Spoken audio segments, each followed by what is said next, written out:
Hello and welcome to the Ray Higgins Show. I'm Ray Higgins, and today we have the brand new head coach of Grambling State University, Robert L. Mickey Joseph. Welcome to the show, Coach. Hey, I appreciate it. How y'all doing today? Doing good. Let's get right into it. Where does the nickname Mickey come from? My aunt gave it to me a long time ago when I was young. She said I looked like Mickey Mouse, so she started calling me Mickey. Okay. Did growing up in South Louisiana teach you anything that you still use today?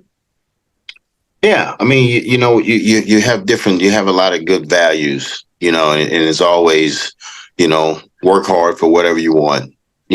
Nothing's free in life. If somebody said they're giving you something free, no, it's a hidden agenda, and you can't miss nothing you never had. Okay. While growing up in South Louisiana, how did you hear about Grambling State University?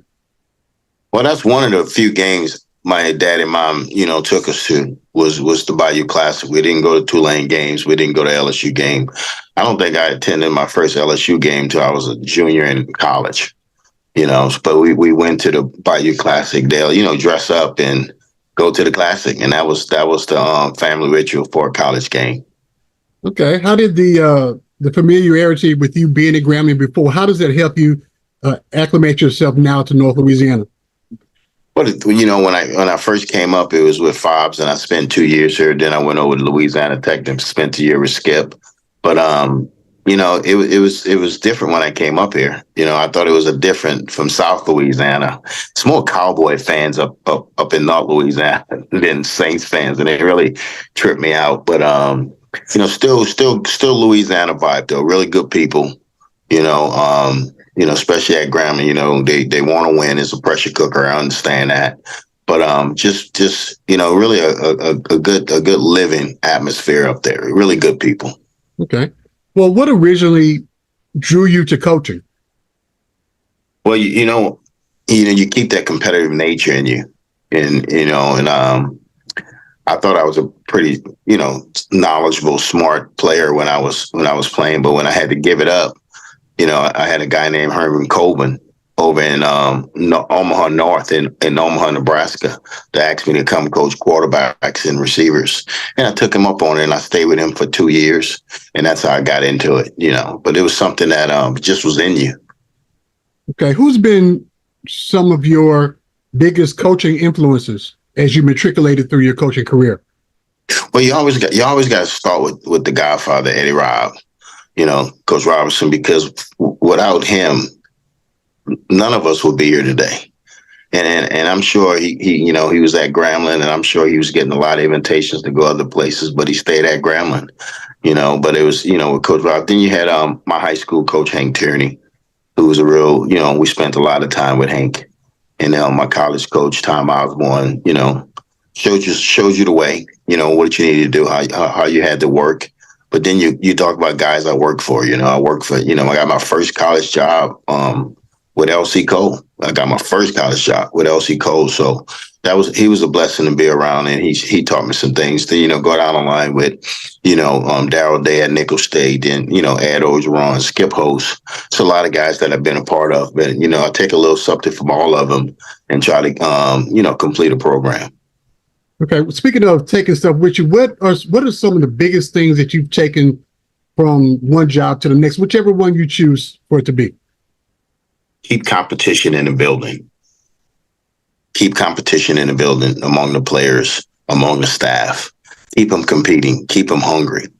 And that's one thing I take with me everywhere I go. I'm going to load my rum up if I'm the receiver coach.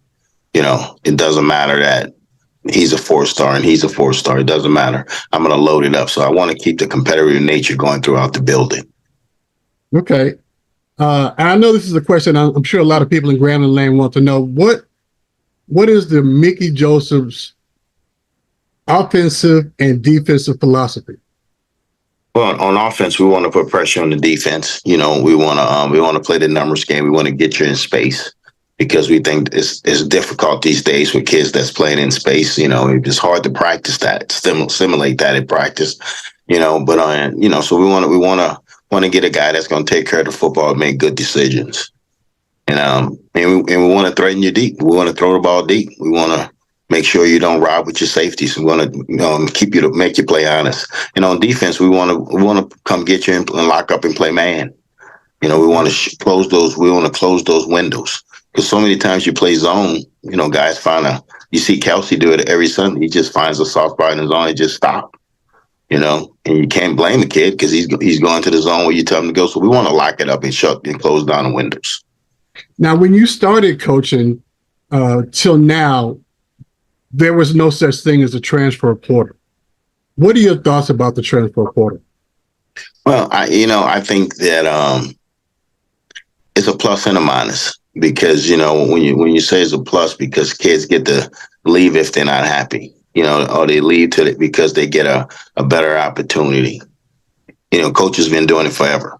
When they get another opportunity, coaches leave, and no punishment. But when the kid was transferring back in the days, they had to sit a year. So I don't think that was fair. But I think you're going to have to put some rules on it.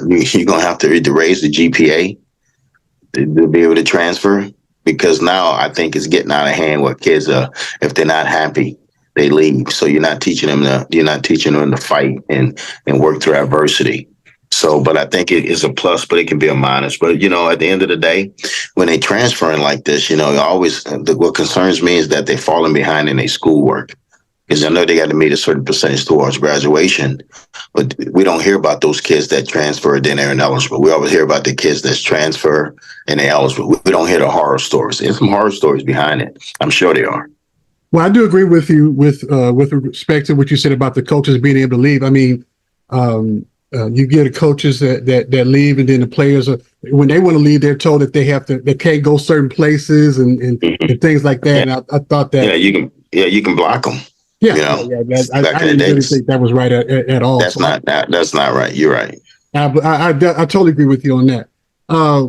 Speaking of recruits, and I know this may be kind of touchy. Who would you consider your most successful recruit? I would have to say Justin Jefferson. Just because Justin was a 2-star coming out. He didn't have many offers. And, I seen, Coach Orgeron seen something in him. I seen something in him. And we took a chance on him. And we got him in a program and we developed him. He had some skills. Don't get it twisted. He has some skills. He has something to work with. You got to have something to work with before people can develop you. I mean, I make that clear to people. But he had some skills. He had a skill set, unusual skill set in and out of his break, catching the ball, but he had toughness. But he was determined. Every time he practiced, he was determined to be the best player on that play. So I would say he's the most successful, recruit that I had so far. Okay. How has social media changed the landscaping of recruiting in college football? Well, nobody's safe. You can reach whoever you want to reach. They can get at you, so that happens. And the thing about it is like they can put a recruiting film on social media. They can put it on Huddle, and so it's right there. So it gives them access to more people than they did back in the days. Back in the days, you had to go to high school, get with the high school coaches. But now you don't have, some people don't do that. They just go straight to the kid. We're not going to do that. We're going to go through high school coaches. Okay. What would you consider the life's blood of coaching? Well, I think you got to be a good recruiter, but I also think you have to be a good communicator. You got to be able to communicate, and you got to be understanding.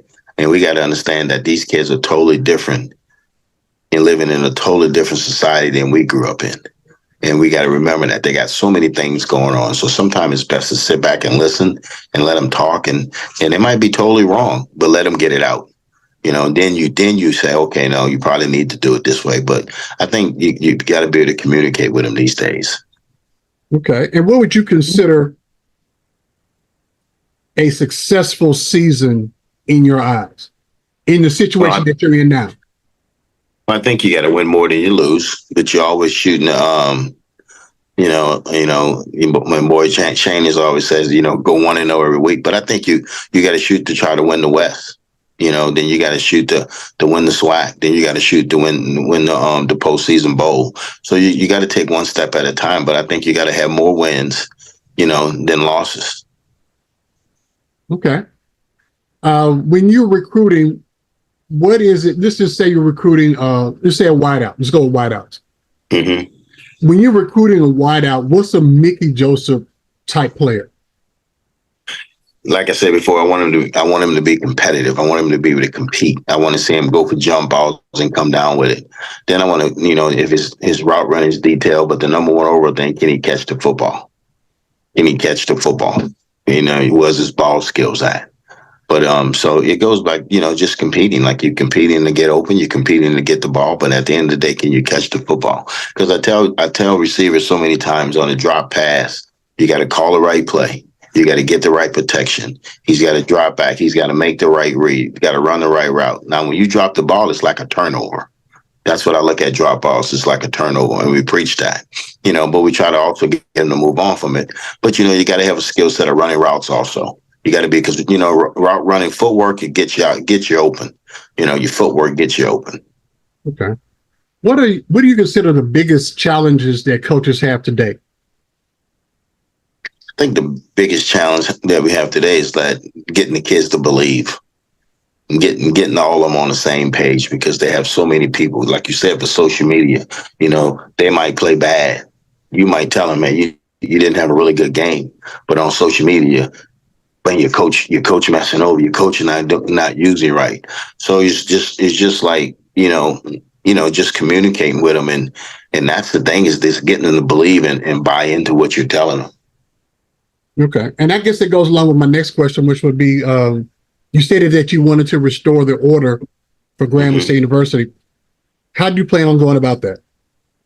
Well, we're going to have some core traits. We're going to look for some toughness. We're going to look who wants to compete. We're going to look where your football IQ at. We're going to see what you're doing in the classroom. We want a complete football player. And then we're gonna fix the discipline. We got to fix the discipline. I mean, they led the country in penalties last year, so we got to fix that. And you know how we fix that? We bring referees to practice, and we harp on it, and we say, hey, no non-moving penalties. So how many times that happens? That hurts you. Sometimes when you get behind the chains, it hurts you. So my thing is attack the discipline, and make sure the kids understand that we're attacking problems, not people. Because so many times when new coaches come in, they think you're attacking the old staff. No, the old staff, we're not attacking them. We're attacking the problems that you guys had, not people. We got to get them to understand that. Okay. Absolutely great. Wonderful, wonderful statement. What are your goals? What are the goals that you're setting for the program going forward as you're starting now? What are your goals that you want to set in the next 30 to 60 days? But the first thing we want to do, we want to get the kids out the portal that's in the portal that can help us. If we think they can't help us, then we got to say, okay, we would like you to come back, but where you're at right now, because right now you want all of them to come back, because you don't know. You don't know if the third string guard's better than the first guard. You don't know if the sixth tailback's better than the second tailback. So you want to get them all back, and then you want to evaluate this whole roster. You want to evaluate the program, where the program's at. Then after that, you want to reach out. You want to meet many alumni and boosters that you can meet. You want to be visible. You want to be what I'm doing today. You want to do interviews. You want to get everybody back on the bandwagon, get everybody excited again. So, and that's just, short-term goals, because we want to hit short-term goals. The long-term goal is to get Grambling back to the top where they belong. Absolutely. What do you consider at this moment your proudest moment of your coaching career? I think the proudest moment of my coaching career was at Desire Street Academy. When Katrina hit, our school was in the ninth ward. We lost everything, and we gathered those boys up. We had 196 boys, and we gathered those boys up. And Al Jones, a good friend of mine, was the principal, and Danny Walford was the CEO. Oscar Brown was one of our great administrators, Richard Johnson, all those guys, Kendrick Levy, all of them. And we packed those kids up, and we took them to Niceville, Florida. And from I want to say from October to May, we had them in Niceville, Florida, and they didn't miss a year of school. You know, they was able to say it, but their parents trust us. So we was on, but it was like being it was really being their daddy, really being dad, because you was with them 24/7, you know, and you know, kids, this is the first time some of my Night Ward kids, or New Orleans kids, was the first time they're away from home like that. So it was a lot of scary days, you know, but we made it through, and to this day, you know, you still stay in touch with those kids. But that's the proudest moment. It wasn't on the football field, because, you know, at the first I thought it was therapeutic that we played right after that. I thought it was going to be good for the boys, but really, if I had to do it over again, I would have just let them sat out and then played the following year. But we had a lot of success at that school. Okay. And this is going to be probably a weird question, and it's probably 10 or 15 years down the road. But when you're done with coaching, what do you want your players to remember about Mick Joseph? That they were able to count on me, that I was there for them, you know, during the time they were playing and after the time they were playing, you know. And I try to keep in touch with them, but I know some of them in the NFL and some of them have families, but, you know, just that I'm always going to be there for them, you know. As long as some guy wakes me up and keeps me along, keep me here, you know, I'm going to help them. Okay. Now, we talked a little bit briefly before we came on, and you talked about scheduling. How much of an input will you have with scheduling? Dr. Scott's in charge of scheduling, but you know, he would talk to me, you know, about, you know, who we need to play, you know, because, you know, you do have to play some money games. So you don't have to, but I think it's good to help the university, because the only people that can leave the university and go get, you know, a $400,000 check, $500,000, you know, it's the football team. So, you know, you know, to help the university, you go playing, but it's great atmosphere, and it's a great memory for these kids to go in. You know, say you can go into Auburn, you know, the kids that went into LSU, you know, and like I said, in the future, you know, I like to take the team up to Nebraska, because that's a nice venue, so they can see and they can play in. But, you know, scheduling, yeah, it'll be up to the athletic director, but I'll be involved in it.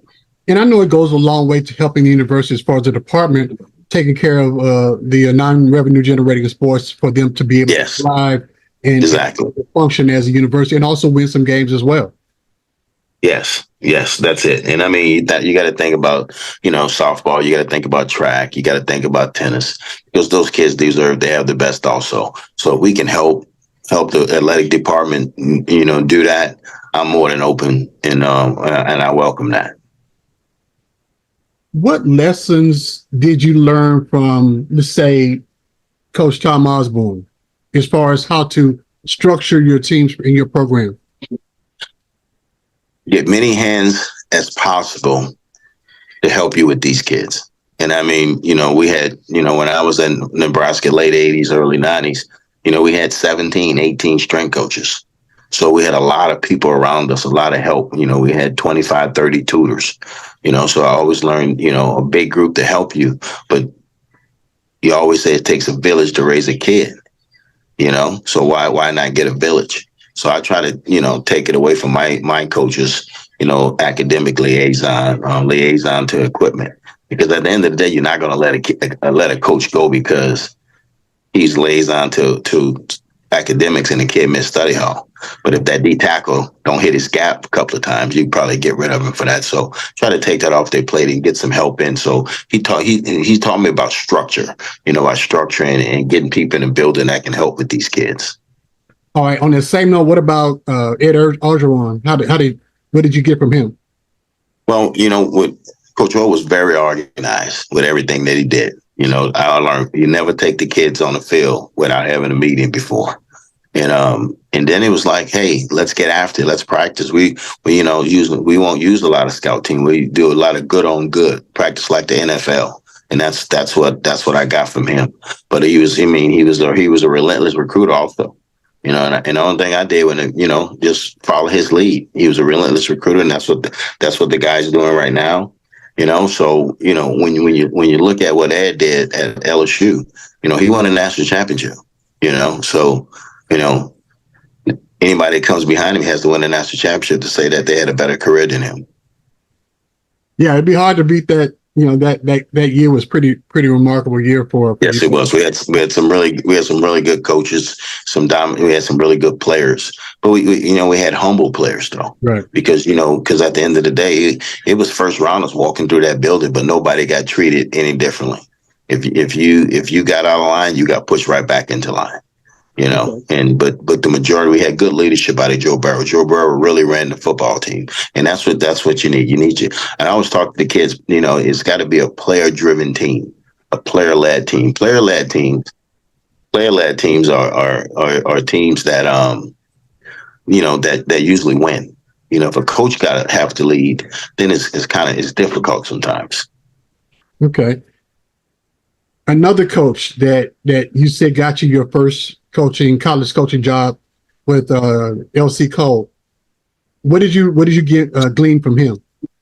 Well, with LC was really involved in everyday running of the program. Offense, and he had Johnny Cole on offense. Johnny, was a bright mind. Johnny's probably one of the best play callers I've been around. But with LC was organized. Organized, but he was tough on his coaches. He didn't mind getting after you. He made sure that you did things right. And he was a fundamental guy, and that's one thing I got from him.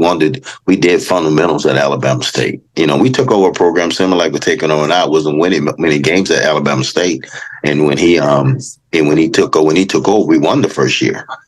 So that's the one thing I take. And then he's a Nebraska guy also, so that was part of my get my job also. Okay, how did you come to be the coach here at Grambling? How did that process work for you?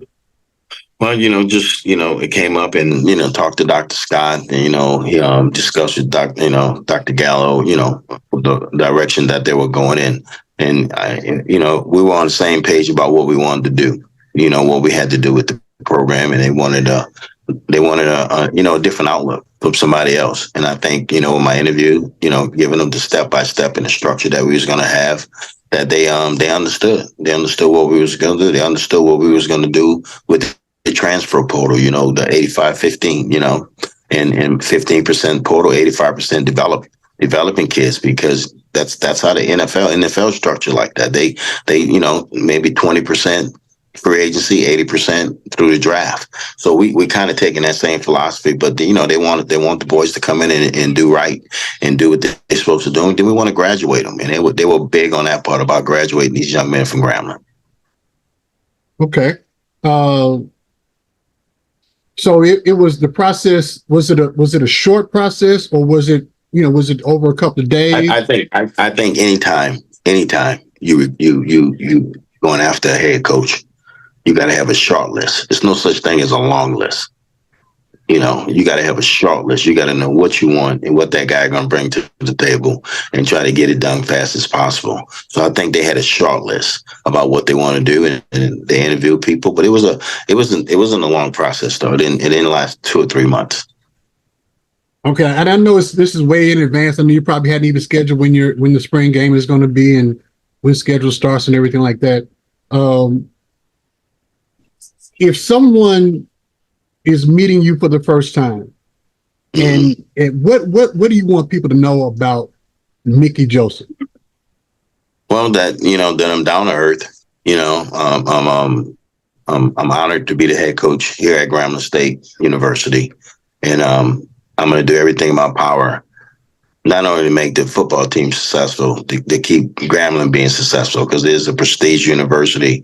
It has a great brand, and we want to make sure that everybody knows what type of football team that we're putting out there, that they're going to be competitive, they're going to work hard, they're going to do things right, and we're going to win games.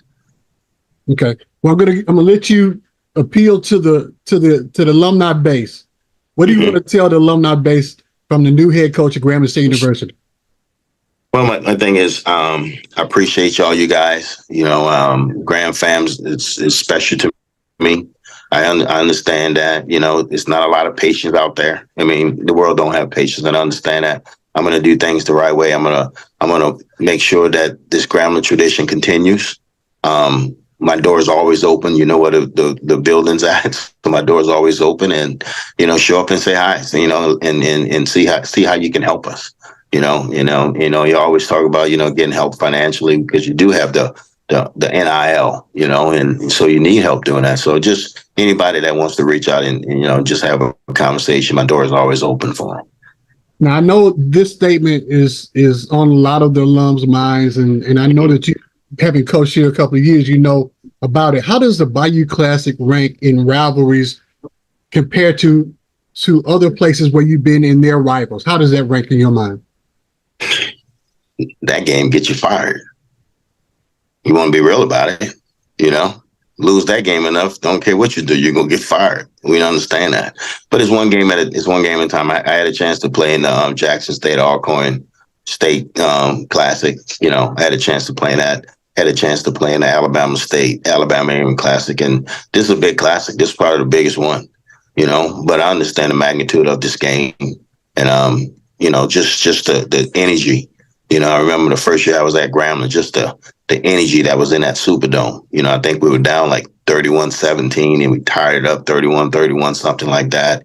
I think Duty had threw 4 verts 36 times that day, So, but I'm just saying that I understand the magnitude of that game and the rival between Grambling and Southern is that week families are split. Some families are Southern, some families are Grambling. So we understand that we gotta show up for that game. But like you say, that game's down the line. I have some things that that we did without, to get ready for Alabama. What at LSU, so there'll be some things I'll do here to get ready for Southern the same way. Okay.